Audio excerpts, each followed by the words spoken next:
안녕하세요. 건강의 길에 오신 여러분을 환영합니다.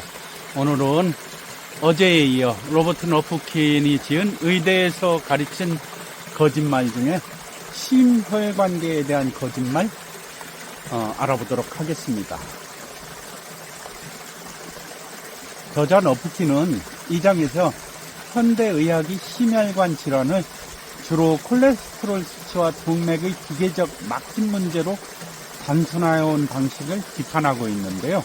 즉 혈관이 막혀서 문제가 생긴 병이기에 막힌 걸 뚫거나 콜레스테롤을 낮추면 된다는 접근이 지금까지의 의료계의 표준처럼 여겨졌지만 이런 질환의 본질을 오해한 결과라고 주장합니다. 문제점으로 동맥경화는 배관 막힘의 문제가 아니라고 저자는 이야기하는데요. 저자는 심혈관 질환을 파이프가 막힌 것처럼 이해하는 방식이 잘못됐다고 설명합니다. 심혈관 질환은 단순한 막힘이 아니라 전신적 대사이생으로 발생하는 만성 염증에 가깝다고 이야기하고 있습니다.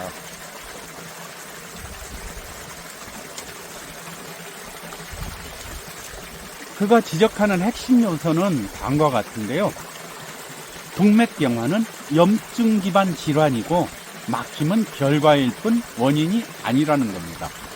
심혈관 사건, 즉 심근경색 등은 막힌 부분이 아닌 염증 파열이 발생한 부위에서 시작되는 경우가 많다고 이야기하고 있습니다.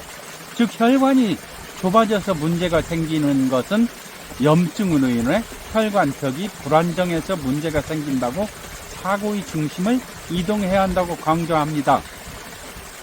문제점 두 번째로 콜레스테롤 중심의 접근이 질환의 본질을 흐린다고 주장합니다.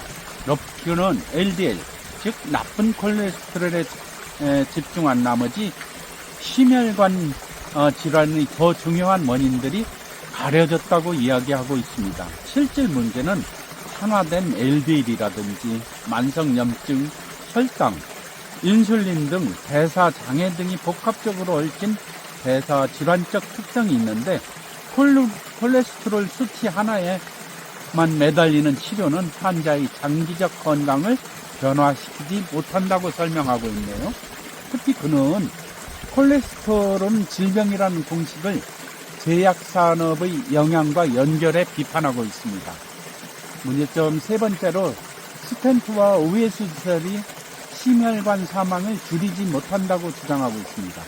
저자는 스텐트나 우회수 수술이 급성 위기 상황에서는 도움이 되지만 장기적으로 심혈관 사망률을 낮추지 못한다는 연구 결과 등이 있음에도 현재의 의료 시스템이 계속 이 치료법을 남용하고 있다고 지적합니다.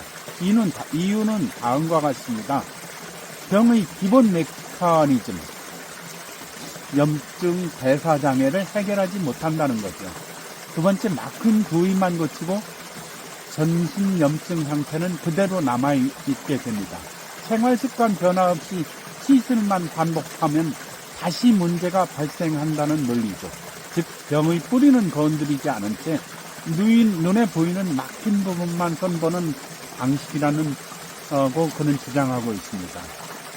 저자가 주장하는 해결책 첫 번째로 심혈관 질환을 대사 질환으로 바라봐야 한다고 얘기하고 있습니다. 저자는 심혈관 질환의 핵심은 대사 기능 붕괴, 염증 증가, 혈관 손상이라는 흐름에 있다고 설명합니다.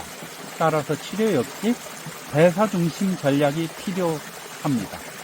혈당과 인슐린 변동을 최소화하고 저탄수화물 식단, 당, 가공식품을 제거하고 안정적인 혈당 유지를 위해 하면 염증이 감소하고 혈관벽이 안정화된다는 주장입니다. 복부 비만은 염증 사이토카인을 증가시키고 이는 심혈관 질환 위험을 폭발적으로 늘립니다. 만성 염증 조절, 항염 식단이라든지 스트레스 관리, 충분한 수면, 규칙적인 운동 이 네 가지 요소가 심혈관 질환 개선에 가장 중요하다고 너프킨은 강조하고 있습니다. 해결책으로 약물과 시술은 보조수단이어야 한다고 너프킨은 결론을 내리고 있네요. 약은 필요한 순간에 사용하되 생활습관 기반의 대사 회복이 치료의 중심이 되어야 한다고 강조합니다. 오늘 시청 감사드립니다. 구독과 좋아요 제작에 큰 힘이 됩니다. 감사합니다.